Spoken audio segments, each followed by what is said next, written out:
right, looks like we are live, and I'm super excited to have Tim Twigg from Ben Ericksen. Tim, thank you so much for jumping on this live stream here, and you have an amazing content prepared for everyone. But again, I just wanted to take some time to thank you so much for just really providing this value for our community. Well, you're welcome. I'm glad to do it. All right, well, let's just dive right into it. You guys who are, and for those of you who are watching right now, type in the comments section your questions. But, you know, we did a poll recently, and there's a lot of questions. I already sent this over to Mr. Twigg, and he already looked at everything. So he kind of prepared this presentation to kind of go over all those questions. But feel free to go ahead and ask any questions here, and I'll ask it to him while he's doing the presentation. So Tim, they're all here for you. They're not here for me. So I'm gonna let you go ahead and get started here. All right, thanks so much. So the emphasis on our focus here is really about the human resources or the HR aspects of dealing with this crisis and the whole coronavirus situation that we have going on.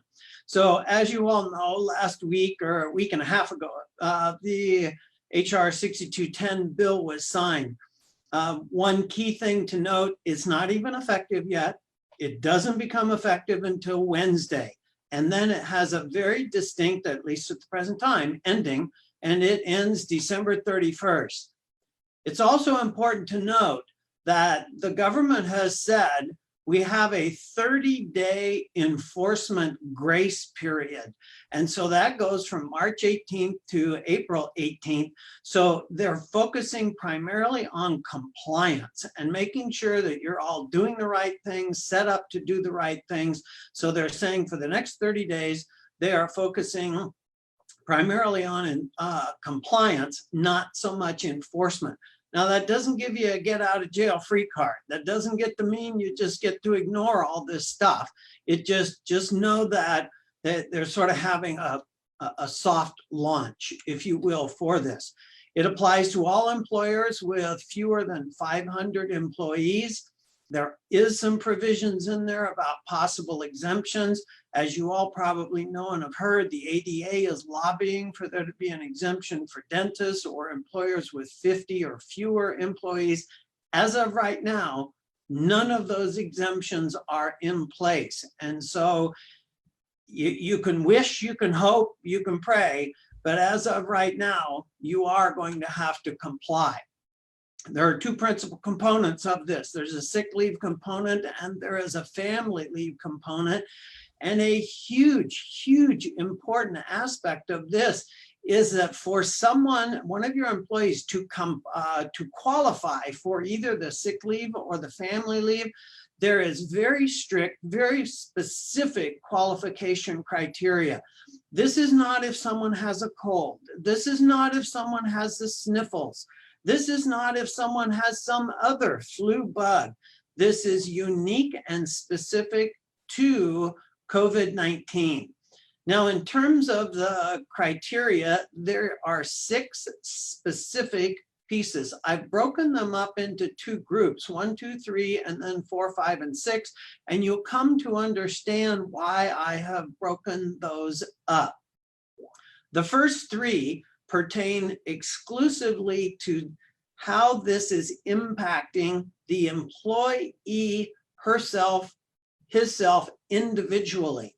The other 3, 4, 5, and 6, yes, affect the employee, but it has to do with caring and caregiving. So there's a very distinct difference between them. In terms of qualifying, for someone to qualify for the sick leave provision, any one of these 6 can come into play, but only these 6 come into play. The family leave portion is only related to qualifying reason number 5. None of the rest of them come into play for the family leave provision aspect of this. So how much does an employee get paid while they're on leave? If they are qualifying for 1, 2, and 3, they're to be compensated their normal wage up to a maximum of $511 a day. If they're qualifying for 4, 5, or 6, then they get 2/3 of their pay, or a maximum of $200 a day. So again, that's why it's important to remember there's some differentiation and distinction between these. How much leave does a person get? If it's sick leave, they can have up to 80 hours, and that's if they work full-time defined by 40 hours per week. If you have people who are working part-time, then it's prorated. So if a person is only working half-time, well, then they're only going to be able to get 40 hours of those 80 hours that would otherwise be available to them. From a family leave portion, it can be up to 12 weeks for someone, again, working full-time defined by 40 hours per week, prorated if someone works part-time. It's important to note on the sick leave provision, there is no carryover. This applies specifically to this criteria. Otherwise, all bets are off. No carryover, no usage for anything else. On the family leave side, while 12 weeks is granted or can be granted, the first 2 are unpaid. Then for the remaining 10, that's where it comes into play of 2/3 of their wages or up to a maximum of $200 a day. There is a possible job protection exemption for employers who have less than 25 employees. And all that says is typically when someone's out on leave, their job is protected. They get to come back to this. In this situation, because the government has recognized that this thing is like way out of bounds with a whole lot of unknowns, they've said, if you're an employer with less than 25 employees, then under certain circumstances, there is some exemption for you being required to bring this person back. Some other footnotes to this: a person cannot be using sick leave, family leave with any other type of leave benefit. So if you have some PTO or you have some vacation or you otherwise provide some sick leave, they do not get to use all that concurrently. Basically, no double dipping. You also, though, cannot force them to use any accrued and unused vacation or PTO time first. They do get the right to use this sick leave and family leave. There's no double dipping, again, with respect to unemployment benefits and these sick or family leave benefits. It's one or the other. They can use these two concurrently. And if you think back to something I said just a couple minutes ago, the first 2 weeks of family leave is unpaid. Then the sick leave is the 80 hours. So the premise is, if someone is really qualifying for this, they could take the first 2 weeks, so to speak, 80 hours under sick leave, which is not paid, and then the family leave part kicks in. If you provide medical insurance, you must continue that while these people are on leave. You can't force someone to find their replacement. You can't take adverse action. So you can't terminate someone just because they come in and say, I'm now quarantined, or I have to take care of my child because their school is closed, etc. There are some posting requirements.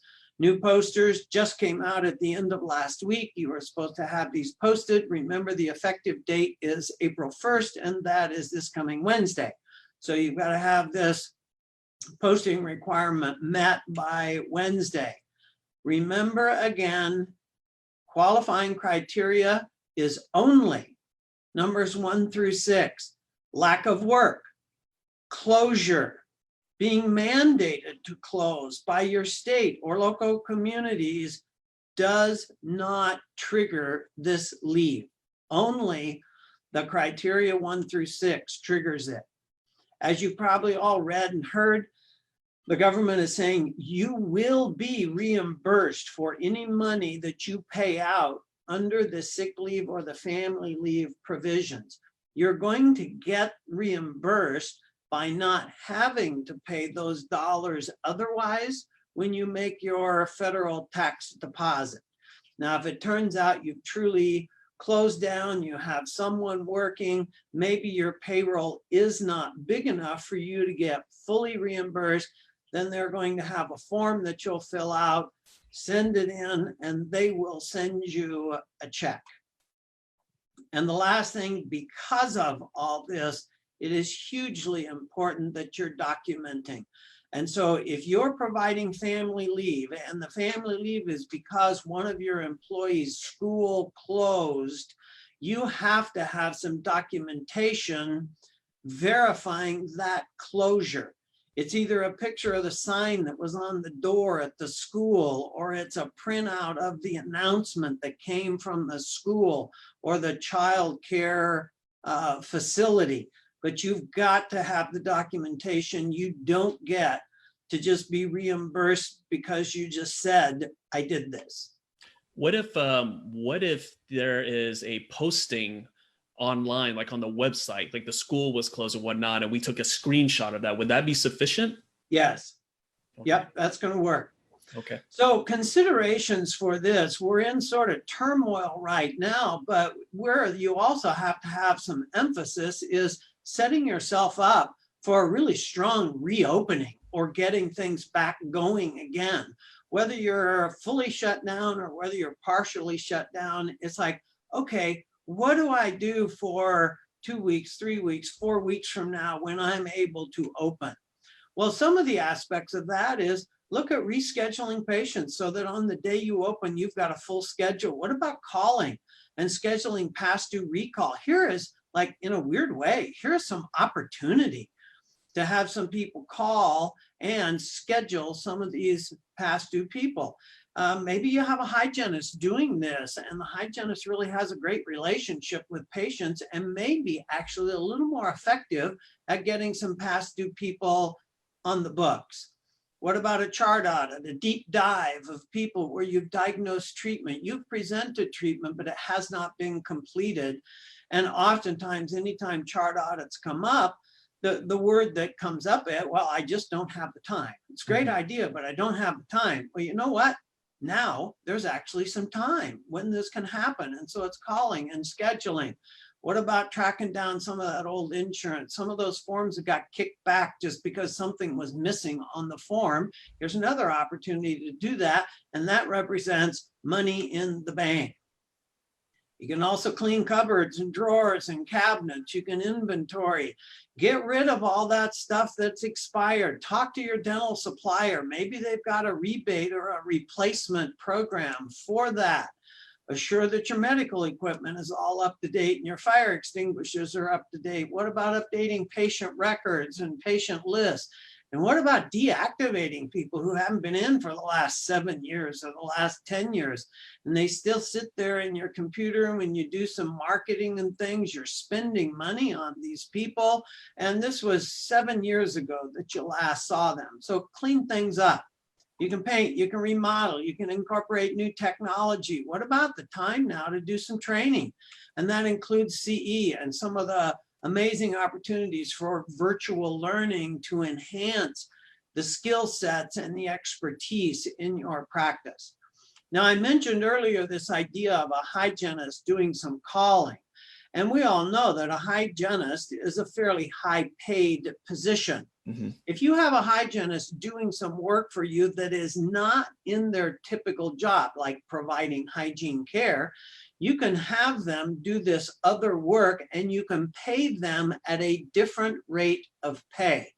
The DCWR stands for different capacity work rate. And so this person is doing a different type of work, and as a result, we have a different amount of pay that we're paying them. Maybe it's 50% of what you normally pay, or maybe it's just a flat $20 an hour, whatever you come up with. Just know it has to be at least minimum wage. But there is some offsets you can do to really take advantage of setting yourself up for a real strong reopening. I'm going to ask you something right there, because that is something so important that I never heard of that myself. Actually, I'm very interested. You were saying about, just changing the rate of pay. Right. Walk us through the steps there so that we don't get in trouble later. Okay. So is there a form that they fill out? Is it just something that you write up in a contract, or how does that work generally speaking? Yeah, we have a form that all of our clients have, and it just talks about, okay, here is some work opportunity. And in this case, say a hygienist doing some more administrative type duties by calling patients. And for when doing these duties, then the compensation for that is going to be X, whatever it is.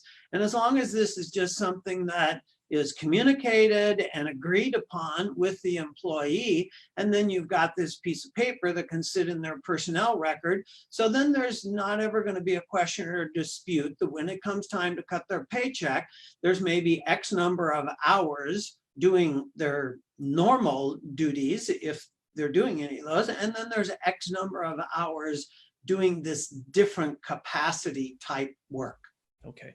And then we have another question here. And this doctor is saying that her staff member has an autoimmune disorder. She's always immunocompromised due to this condition and the medication. What if she declines to come back to work and because she doesn't want to get any risk of infection? Are they eligible for the leave? Yeah, if someone is refusing to come back to work or saying they're uncomfortable coming back to work, there's really three different paths that you can go down. One path is you can just say, okay, I appreciate it. I understand. I want to support you. And you basically just have them on an unpaid leave until such time as this person is saying, yeah, now I feel safer. Now I feel comfortable coming back. Another path you can go down is just what you implied. You can look at this and accept it as a voluntary resignation or a termination if indeed you just don't anticipate this is going to work out. Now, a third, not so much path, but I guess it's a piece to be really mindful of, is you have to appreciate that if this person is raising concerns about coming to work, and some of the concerns that they're raising have to do with CDC or OSHA related things, then you've got to make sure that you're covering all of those bases so that if you take otherwise action against this person and it turns out their concerns were legitimate and very valid, then you're going to have some trouble. If you're asking this person to wear the same mask all day long, treating multiple patients, okay, you're in trouble on that one. So you just have to be real mindful of that. And I guess if that's the case, then you have plenty of time to, getting good with OSHA and HIPAA and all those things. And, you have plenty of time to do that. We have another question here. And it is, if employees are laid off, how do you pay them if they help with emergency patients? Cool. That's a great question. And hang on, just because I know about 2 slides from now or so. So Doc, hold that thought, and we're going to keep on rolling here. And Tim, thank you so much for taking these questions. Sure. So one of the other pieces is skeleton crew, and that's just, okay, well, how do we staff for a decreased patient load? How do we staff for some of these other things that we want to get done? You can certainly set up people to do telework where they can log into the office's computer system, and some of the things like calling people and all that. It doesn't require someone to be at the office. So reduced hours can be for some of the people, it can be for all of the people. There can be no hours for some of the people, there can be no hours for all of the people. And then we get into this piece about layoff, furlough, and termination. In general, there are 2 different categories for you to think about with this. One category lumps together furlough, temporary layoff, and reduced hours. The other category lumps together a permanent layoff or a termination. So one of the questions is, does the employment relationship end? Well, if it's a temporary layoff, a reduced hours, or a furlough, no. They're still an employee. It's just reduced hours or no hours, but they're still an employee, and there is the absolute intention to keep them employed, bring them back as you spool up from complete closure or partial closure. If it's a permanent layoff or a termination, then the employment relationship is truly ending as of whatever the effective date is. Then the questions come up, okay, well, what all do you have to do to cross the T's and dot the I's from an HR standpoint? Relative to paying out any unpaid wages, if they're continuing to work for you some number of hours, then no, you don't have to give them a final paycheck. You're just going to continue paying them on whatever your normal compensation schedule is. If they are not going to have any hours or the hours are unknown, then yes, you should give them their final paycheck at whatever that furlough or temporary layoff date is. Obviously, if this is a permanent layoff or termination, then yes. Same thing with payout for accrued and unused sick leave. There's an asterisk on there. Some states actually require that. So even though where it says it's discretionary, if it's continuing hours, some states actually require and mandate that you pay that out. Same sort of thing for accrued and unused vacation and PTO. Then we get into some paperwork. Well, if it's a furlough, temporary layoff or reduced hours, a letter suffices. If it's permanent layoff or a termination, a letter, and there is then typically termination paperwork as well as some notices that you're required to give employees from your given state. Now, if someone comes back, if it's been a furlough, see, there's no paperwork because they've still been your employee all along, even though it's been reduced hours. If someone comes back and you had terminated them, then for all intents and purposes, they're a new employee starting again. Can you reinstate benefits? It's not applicable in the first category. In the second, that's sort of discretionary on your part, although some states do mandate that if you bring this person back within so many months of the termination or the permanent layoff, then you must reinstate their benefits at the level they had when you let them go. So the law that we were talking about, HR 6201 and sick leave, eligible for sick leave after April 1st. No, if the business is closed. No, if the person has no hours. Yes, they would be eligible if the business is open and the employee is working any hours. Permanent layoff or termination? No, not if the layoff was before April 1st.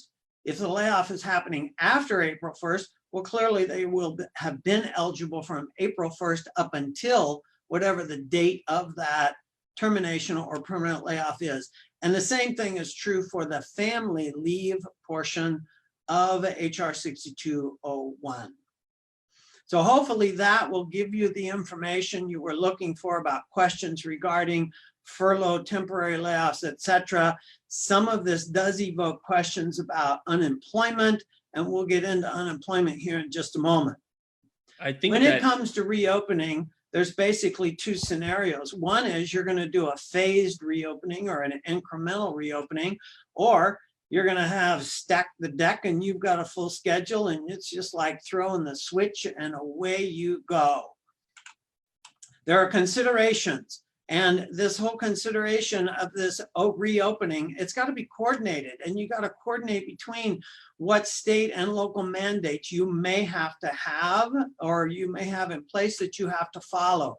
Team. And Dr. Vo, you brought up this thing. What if I have someone who refuses to come back to work? And just sort of navigating the team aspects of reopening. Your suppliers. Again, gloves, masks, things like that, making sure you have all the stuff as much as you can in place, queued up, shelves stocked so that you can hit the ground running. And then, of course, your patients.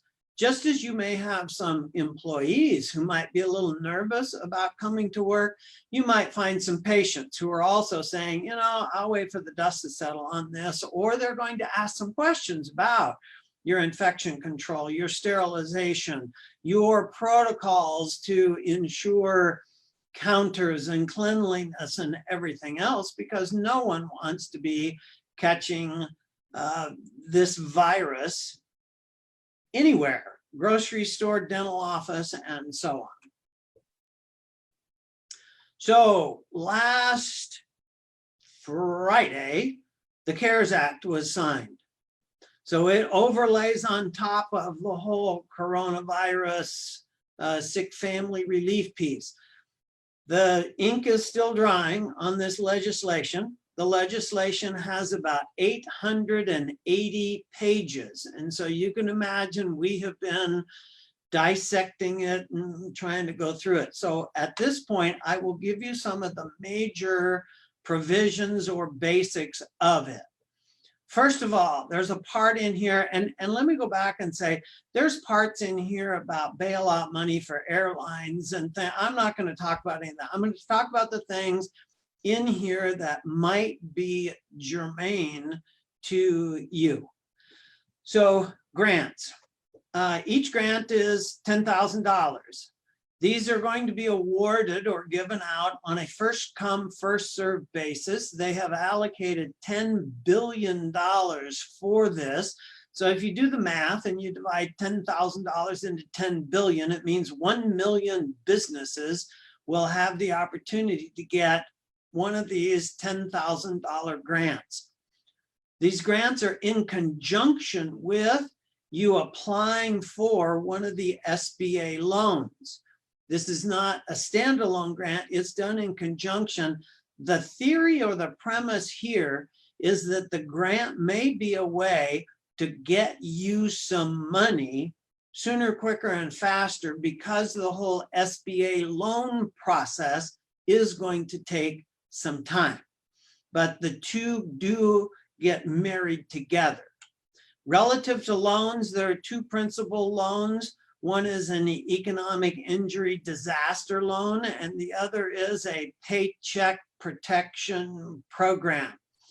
Both of them have elements which are all about just trying to ensure that you've got monies that support keeping your practice alive and well and going financially.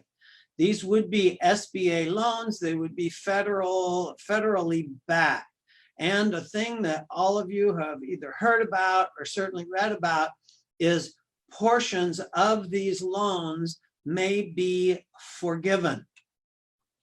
The parts that can be forgiven are specific to keeping your practice up and alive and going. So one of the qualifications is a loan request that's absolutely necessary to support your ongoing operation. So if you can't prove that I need this to keep going, then there's a likelihood you may not get the loan. The next one is that you will use these loan proceeds to retain workers and maintain payroll.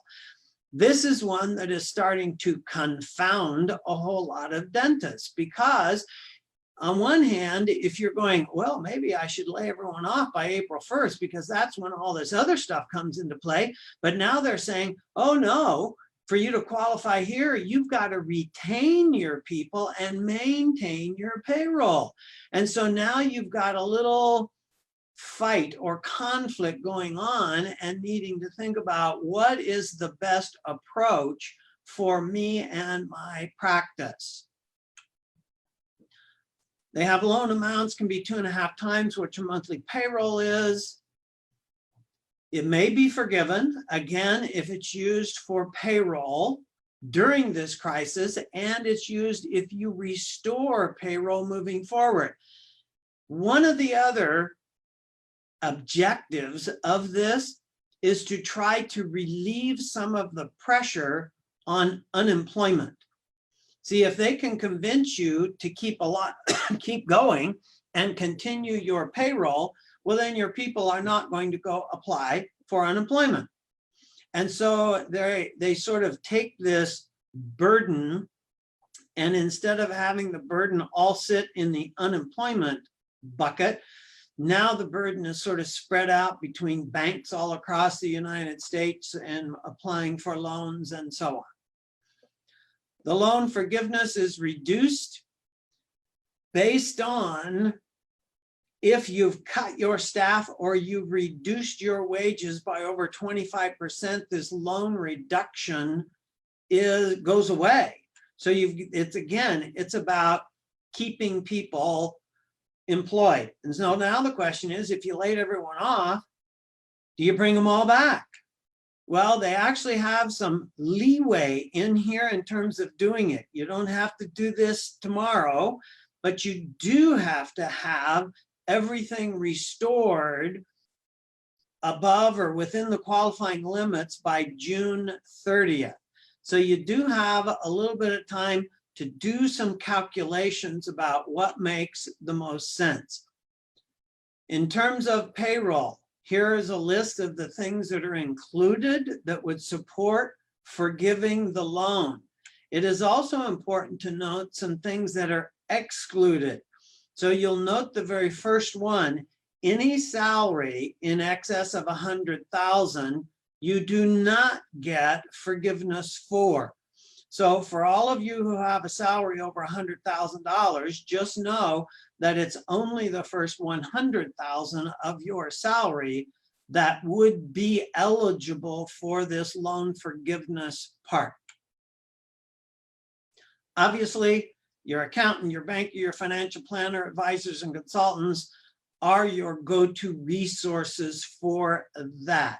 We certainly work on the HR side of it all, but in terms of some strategic moves from a cash flow standpoint and so on, this is where your accountant, banker, and financial planners will be your best resource. As we've already talked about, unemployment comes into play. There's a provision in this, which of course is having all kinds of people freak out.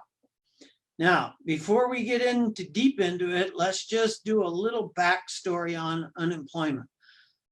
Understand that unemployment benefits are intended to partially replace lost wages. Key word is partially. Every state uses a different formula to calculate how much someone gets. Some of them use annual earnings. Some of them use quarterly earnings. They all have a different formula and different calculation. Typically, what an employee receives from unemployment is about half of what they otherwise earn.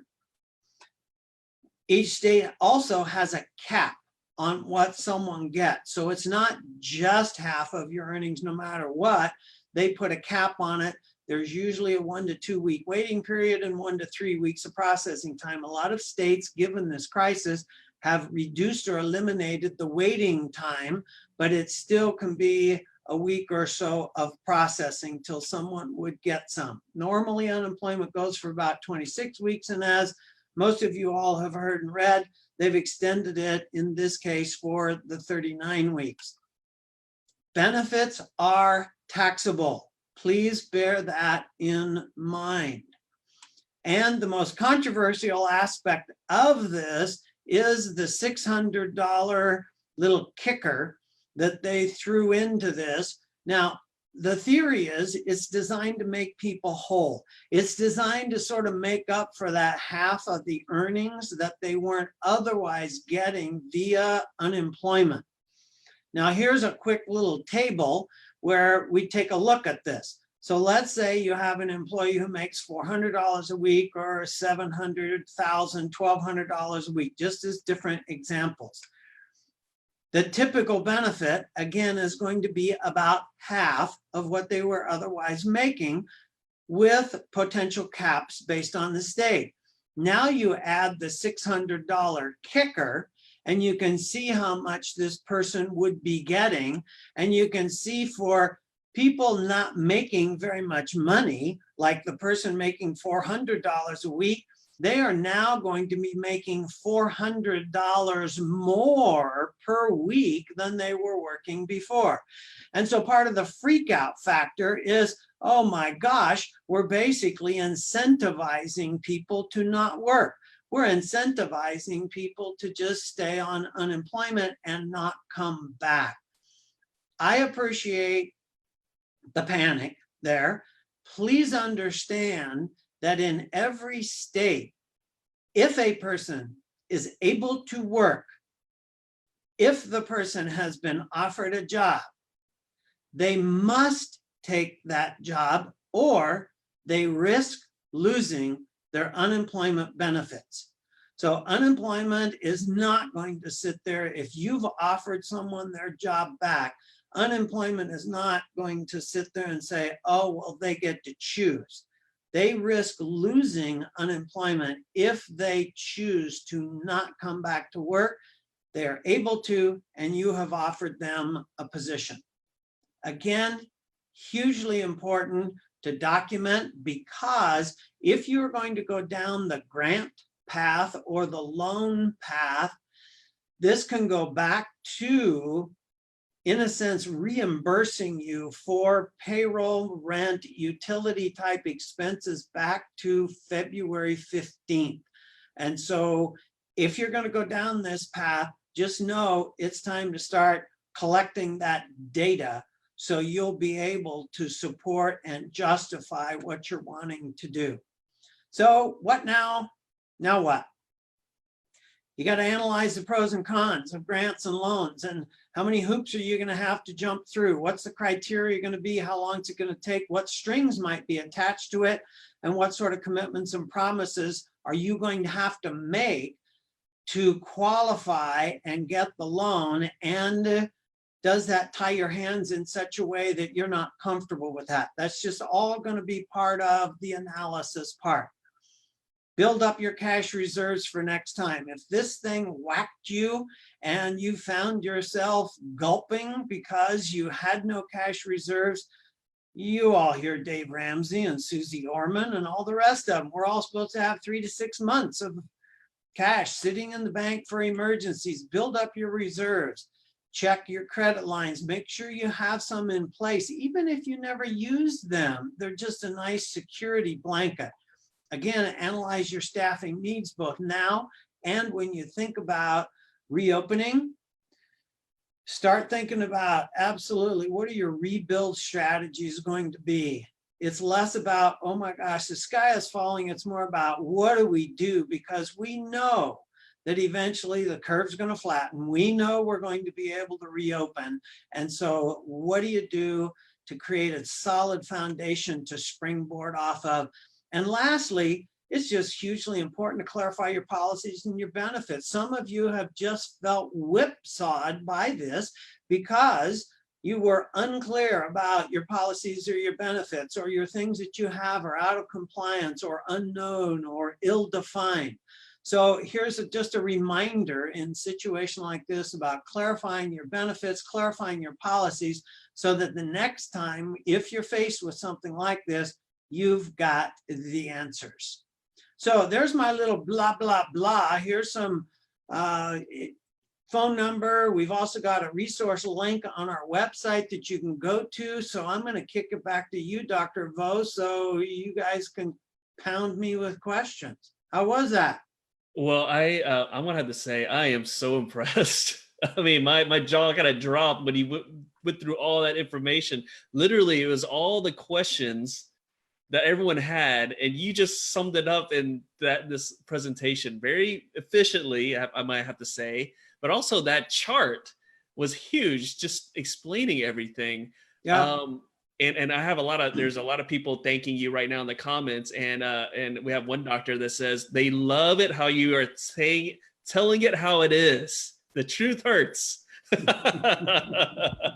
Okay, well I'm going to go back to the freak out question, the unemployment freak out, because that is what I was freaking about. Because when I looked at it, the eyeball test was like, yes, we're incentivizing. I was like, where was this when I was a college student eating ramen noodles? You know, like, where was this, right? Because I sure could have used that money then when I was a broke college student. But so, for example, let's say that we ask our team, okay, hey, look, team, we're ready to bring you back on. Let's do it. And, you know, hopefully our team members aren't like that, but maybe they're like, you know, Dr. Vo, maybe I don't feel comfortable coming in and whatnot. I mean, I'm sure most people, if they're going to stay home and just milk the unemployment, not going to come out and say, hey, I'm just going to milk the unemployment. They're going to give us some lame excuse. Okay, what can we do to protect ourselves from that, where they're just going to milk this unemployment when we're trying to say, hey, we have a job for you, come back to work? Yeah, this one is just a real conundrum. First of all, we do not know how states really are going to apply this. The assumption right now is they'll just do the calculation and then they'll add the $600, which then for lower paid people, it creates this real weird disparity. But we don't know if states are going to look at this and say, no, even with the $600, we're going to revise our calculation. So the end result is that we just keep you more whole rather than you really coming away with a bunch of extra money. We don't know if states are going to do that. And nowhere in the provision does it mandate that states have to do the calculation the way you've always done it. You have to give them the $600. So some of that will come out as this thing starts to roll out. A second part, like I said, is unemployment can stop your benefits if you're able to work and you're offered a job and you choose not to take that job. And so people risk then not being employed.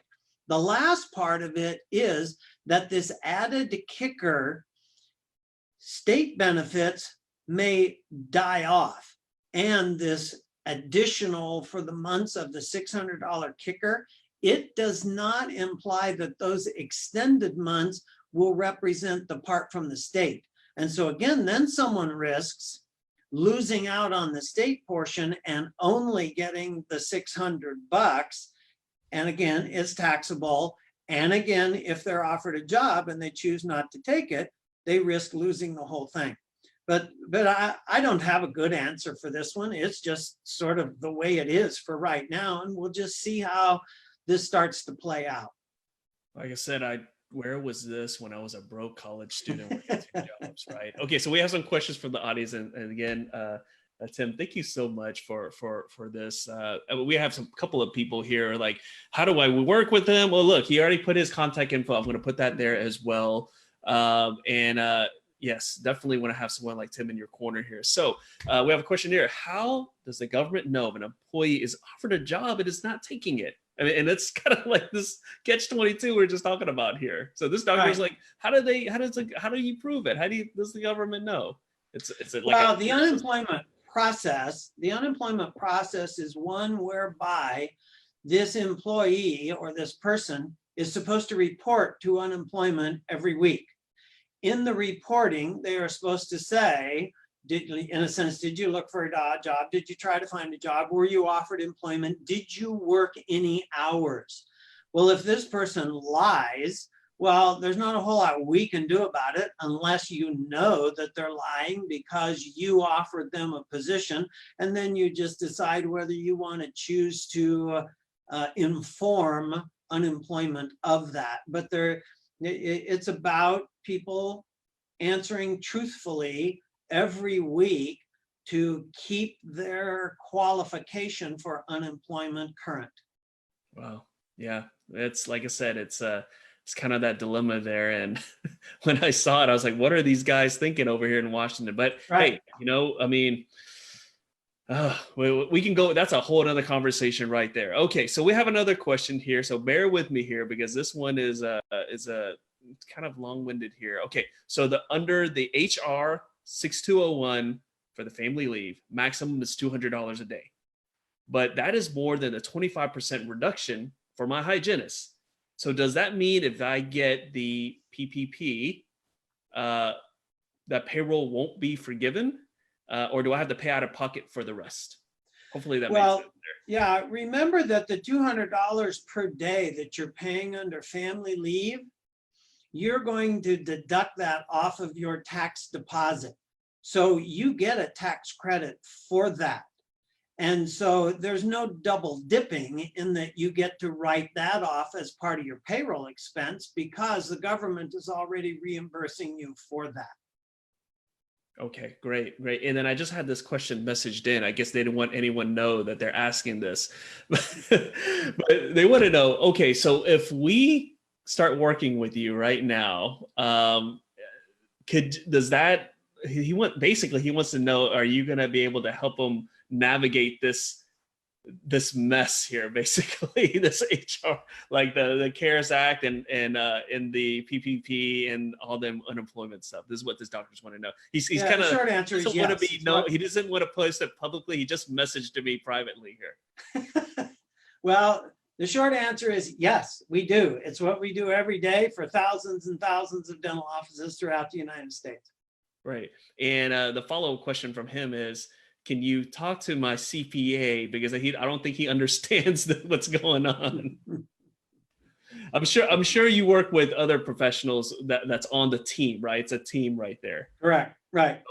Okay. Now this other question here, my staff will get more money. Same thing here. My staff will get more money if they go full unemployment rather than partial. What should I tell them?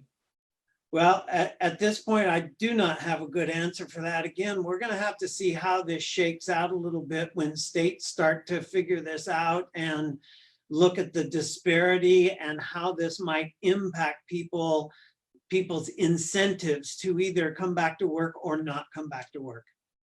And we have this might be a semi-political question, but I'm going to ask it to you anyways. Who is going to be footing the bill for all this? Well, for the sick leave and the family leave, the government is. For unemployment, the federal government is kicking in the $600.